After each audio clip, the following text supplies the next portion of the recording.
안녕하세요. 참 좋은 제자들 교회 이서영 목사입니다. 항상 기뻐라 이란 제목으로 말씀드리겠습니다. 성경 말씀입니다. 항상 기뻐라, 쉬지 말고 기도하라, 범사에 감사하라. 이것이 그리스도 예수 안에서 너희를 향하신 하나님의 뜻이니라. 아멘.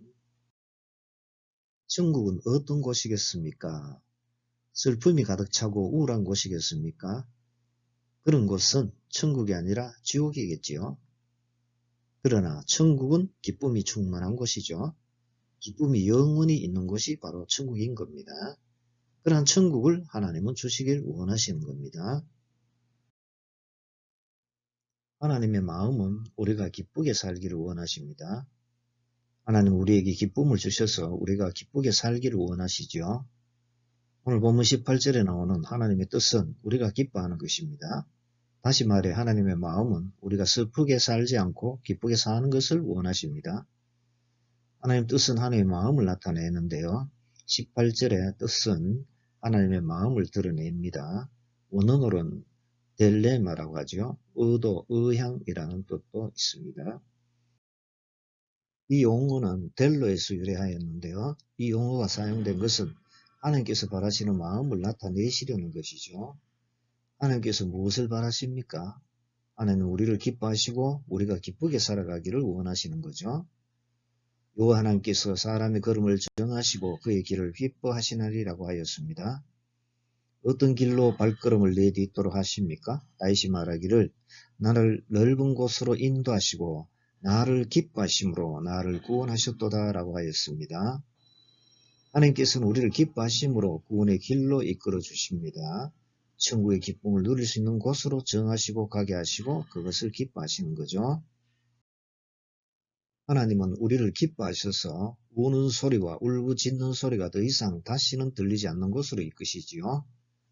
이사야 65장 19절이 그런 것을 말해줍니다. 내가 예루살렘을 즐거워하며 나의 백성을 기뻐하리니 우는 소리와 부르짖는 소리가 그 가운데서 다시는 들리지 아니할 것이며 천국에 가면 모든 눈물을 거두어 주셔서 슬퍼하거나 아파하거나 통곡하는 일이 없도록 해 주십니다. 영원히 기쁘게 살아가도록 해 주신다는 거죠. 요한계시록 21장 3절과 4절이 그러한 것을 말해줍니다. 내가 들으니 보호자에서 큰 음성이 나서 이르되 보라 하나님의 장막이 사람들과 함께 있으며 하나님이 그들과 함께 계시리니 그들은 하나님의 백성이 되고 하나님은 친히 그들과 함께 계셔서 모든 눈물을 그 눈에서 닦아주시니 다시는 사망이 없고 애통하는 것이나 곡하는 것이나 아픈 것이 다시 있지 아니하리니 처음 것들이 다 지나갔음이러라. 이것이 하나님의 마음이죠. 우리를 기뻐하시고 우리가 기쁘게 살기를 원하시는 겁니다. 그래서 기쁜 천국을 주신 겁니다. 영원히 기쁘게 살도록 해 주시는 거죠. 이 기쁨을 주시기 위해서 하나님 자신이 기뻐하시는 독생자 예수 그리스도를 우리에게 보내주신 겁니다. 그래야 우리의 슬픔을 해결해 주시고 기쁨을 주신 겁니다. 이사야 42장 1절 상반절을 보면은 내가 붙드는 나의 종 내 마음에 기뻐하는 자 곧 내가 택한 사람을 보라고 하였죠. 하나님이 마음에 기뻐하는 자가 누구입니까? 하나님 아들 예수 그리스도이시죠. 예수님께서 세례를 받으신 후에 하늘로부터 소리가 나기를 이는 내 사랑하는 아들이요 내 기뻐하는 자라는 소리가 났습니다. 높은 산에서 변증되실 때도 호련히 빛난 구름 속에서 소리가 나기를 이는 내 사랑하는 아들이요 내 기뻐하는 자니 너희는 그의 말을 들으라는 소리가 났지요. 하나님은 슬픔을 해결하시고 기쁨을 주시기 위해서 사랑하고 기뻐하는 아들을 보내주셔서 해결해 주신 것이죠. 이처럼 하나님의 마음은 우리가 슬퍼하거나 슬프게 사는 것을 원하지 않지요. 기쁘게 사는 것을 원하신다는 겁니다. 그래서 사랑하는 아들이요 기뻐하는 자인 구주 예수 그리스도를 우리에게 보내주신 것입니다. 그래야 슬픔을 극복하고 기쁘게 살도록 해주신 거죠. 그러므로 슬픔을 치료해 주시고 기쁨을 주시는 하나님의 마음을 받아들이셔서 기쁘게 살아가시기를 바랍니다. 그 다음 주제로 넘어갑니다. 하나님은 우리가 항상 기쁘게 살기를 원하십니다. 신앙생활의 핵심을 한 단어로 표현한다면 무엇이 되겠습니까? 기쁨이라고 할 수 있겠죠. 하나님께서 창조하신 에덴 동산은 어떤 곳입니까? 에덴을 70인역 역본에서는 히브리어 아단에서 유래한 것으로 보아서 기쁨의 동산으로 번역합니다. 인생의 제일 되는 목적은 무엇입니까? 하나님을 기뻐하고 영원토록 그를 즐거워하는 것인데요. 인류가 기쁨의 동산에서 하나님과 그렇게 기쁘게 살도록 해주신 거죠. 그런데 아담이 범죄함으로 이러한 기쁨을 상실하게 되었습니다. 기쁨의 동산은 기쁨을 잃어버린 동산이 되어버린 거죠. 그래서 돌아오는 것이 자꾸만 하나님을 기뻐하지 않게 되었고 그 위의 것을 더 기쁘게 여기기 시작했습니다. 성읍을 쌓고 체격을 키우고 악기와 농기구를 만들고 무기를 만들었습니다. 한마디로 조건을 갖추려고 했지요. 조건만 갖추면 행복하고 즐겁고 기쁠 것이라고 생각하고 조건을 갖추기 위해서 일생 동안 힘을 쏟아붓습니다. 전 인생 역사를 보면 그렇게 몸부림친 것을 볼 수가 있죠. 그런데 그러한 조건이 채워지면 기쁩니까? 조건은 만족시킬 수 없습니다.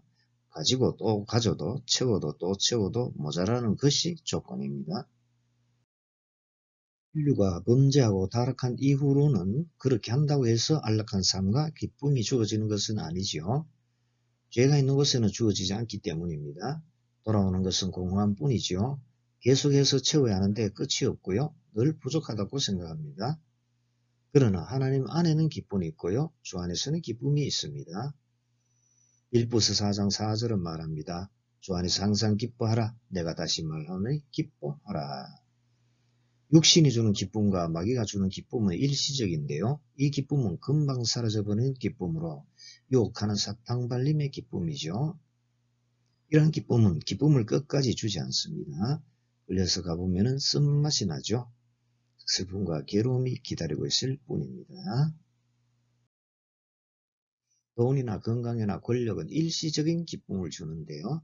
그러나 항상 주지는 못합니다. 이 세상에 사는 동안 꼭 필요한 것은 맞지만 만족을 주지는 못하죠. 병이 들면 아프고 슬픕니다. 그래서 병이 나으면 기쁘죠. 그런데 이것 또한 일시적입니다. 사는 동안 또 병이 들지 말라는 법이 어디 있습니까? 또 병이 들고 결국에는 죽지요. 이 세상에 그 어떤 것도 해결받을 수 없다는 겁니다. 일시적이라는 거죠. 사탕발림이라는 겁니다. 이러한 일시적인 기쁨은 하나님으로부터 눈을 돌리게 만들고 하나님의 마음으로부터 멀어지게 만드는 겁니다. 그러나 하나님 안에는 영원한 기쁨이 있고요. 주 안에 참된 기쁨이 있는 겁니다.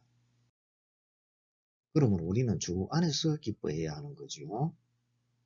하나님은 우리를 매우 기뻐하시는데요. 너희 하나님 여호와가 너희 가운데 계시니 그는 구원을 베푸실 전능자이시라. 그가 너로 말미암아 기쁨을 이기지 못하며 너를 잠잠히 사랑하시며 너로 말미암아 즐거이 부르며 기뻐하시리라. 하나님은 우리를 기뻐하시고요. 우리가 기쁘게 살기를 원하십니다. 그 하나님 안에서 우리는 참된 기쁨을 누릴 수가 있는 거죠. 세상에 살아가는데 꼭 필요한 것이 많습니다. 넉넉할수록 좋습니다. 그러나 그렇다고 해서 참된 만족을 누리고 참된 기쁨을 가질 수는 없다는 거죠. 오직 하나님 안에서 참된 기쁨을 누릴 수가 있고요. 하나님 안에 있을 때 우리는 항상 기쁘게 살 수 있습니다. 조건에 맞추면 기쁘게 살아갈 수가 없는데요. 사람이나 사물에 맞추면 기뻐하지 못하기 때문이죠. 상황에 영향을 받으면 기뻐하려고 해도 기뻐할 수가 없기 때문입니다. 이러한 것을 극복할 때 항상 기쁘게 살 수 있는데 그렇다면 우리의 반응을 어떠해야 하겠습니까? 하박국 3장 18절이 우리의 고백이 되어야 하겠습니다. 나는 여호와로 말미암아 즐거워하며 나의 구원의 하나님으로 말미암아 기뻐하리로다. 그러므로 우리 모두 일시적인 기쁨도 있어야 하겠지만 더 나아가 하나님께서 주시는 참된 기쁨으로 항상 기뻐하시기를 바랍니다. 그렇다면 어떻게 해야 항상 기뻐할 수 있겠습니까? 어떤 상황이나 어떤 조건이나 어떤 사람의 영향을 받지 않는 상태를 유지해야 하겠죠. 오늘 보면 16절에 나오는 항상은 한두 번 기뻐하라는 것이 아니죠. 며칠만 기뻐하라는 것도 아닙니다. 항상은 오늘어 판토테라고 하죠. 파스에서 유래하였고 언제나 항상 늘을 의미합니다. 본문 18절에 범사에 감사하라고 하였을 때 범사로 번역한 단어가 바로 이 파스이죠. 모든 것에 감사하라는 의미입니다. 기뻐하는 것 역시 범사에 기뻐하라는 거죠. 언제나 항상 늘 기뻐하라는 거죠. 어떻게 언제나 늘 기뻐할 수 있습니까? 주 안에서 기뻐할 수 있는데요. 어떤 상황이나 어떤 조건이나 어떤 사람이 아닙니다.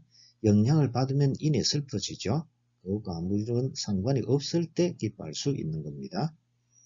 하나님은 우리가 살아 숨을 쉬는 동안 이 기쁨을 누리기 원하시고 조건 흔들림 없이 주 안에서 살아가므로 항상 언제나 기쁘게 살기를 바라시죠. 항상 기뻐하려면 감사하면 됩니다. 기쁨은 감사와 연관이 있는데요. 감사할 때 기쁩니다. 형편이 좋아지면 기뻐하리라 아닙니다. 이스라엘 백성은 애굽에서 죽을 고생을 했습니다. 그 슬픔과 고통으로부터 벗어나길 원했지요. 벗어나기만 하면 기쁠 것으로 생각했지요. 그러나 출애굽하여도 만족함이 없었습니다. 만나와 메추라기와 반석의 물을 먹고도 원망불평이 나왔지요. 심지어 불기둥과 구름 기둥이 있고 성전과 하나님의 임재가 있어도 기뻐하지 않았습니다. 가지고 있는 것을 소중히 여기고 감사하지 않았기에 원망 불평이 터져나오고 기뻐할 수 없었던 거죠. 마음에 감사가 없고 원망 불평이 들어차자 기쁨이 사라진 겁니다. 오히려 슬프고 괴롭고 답답한 마음이 된 거죠. 애굽에 있을 때보다 형편이 이전보다 훨씬 좋아져도 그렇습니다. 있는 것을 못 보고 없는 것을 보았기 때문이죠. 그런 상황에서는 감사가 나올 수 없습니다. 감사하지 않으니까 기뻐하려고 해도 기뻐할 수가 없었던 거죠. 감사가 사라지고 기쁨이 사라진 이유는 범죄한 이후부터 죄성이 자리를 잡고 있어 그런데요. 주 안에 있지 못하고 사람이 오염되고 변질된 본성 안에 머물고 있기 때문이죠. 그렇다면 우리는 어떻습니까? 우리 역시 예외가 없습니다. 벗어나는 길은 주 안에 있는 것이죠. 주 안에서 감사하면 되는 겁니다. 그러므로 주 안에 가지고 있는 것에 대해서 감사를 많이 하시기를 바랍니다. 그리고 항상 기뻐하려면 현재 기뻐하면 되는 겁니다. 나중에 조건이 잘 갖추어지면 기뻐하리라. 조건이 잘 갖추어지면 기쁠 것이다. 아니죠. 오늘 본문 가운데 16절에 나오는 기뻐하라는 카이레테라고 하죠. 카이로의 현재 명령형입니다. 항상 기뻐해야 한다는 거죠. 현재 상황에서 기뻐할 때 그 현재가 모여서 항상 현재 기뻐하게 되는 겁니다. 늘 현재형으로 살아가게 되는 거죠. 그러므로 현재의 승부를 걸어야 합니다. 현재 기뻐해야 하죠. 현재 기뻐하다 보면 항상 언제나 늘 기뻐하는 것이 되는 겁니다. 또한 항상 기뻐하려면 주 안에서 기뻐하면 되는데요. 상황이나 조건이나 사람에 따라 영향을 받지 않으면 되는 겁니다. 그러나 영향을 받으면 항상 기뻐할 수가 없습니다. 일시적으로는 좋아하다가 상황이나 조건이나 사람은 곧장 우리에게 상처를 줍니다. 그렇게 상처를 받으면 곧바로 기쁨이 사라지고 우울하게 되지요. 이러함으로 주 안에서 기뻐해야 하는 겁니다. 사도 바울은 주 안에서 크게 기뻐했는데요. 빌립보서 4장 10절 상반절을 보면은 내가 주 안에서 크게 기뻐함이라고 한 것을 보면 알 수가 있습니다. 그래 어떤 형편에서든지 만족하면서 살아갈 수 있었던 거죠. 빌립보서 4장 10절에 이어나오는 11절에서 13절입니다. 내가 궁핍함으로 말하는 것이 아니니라.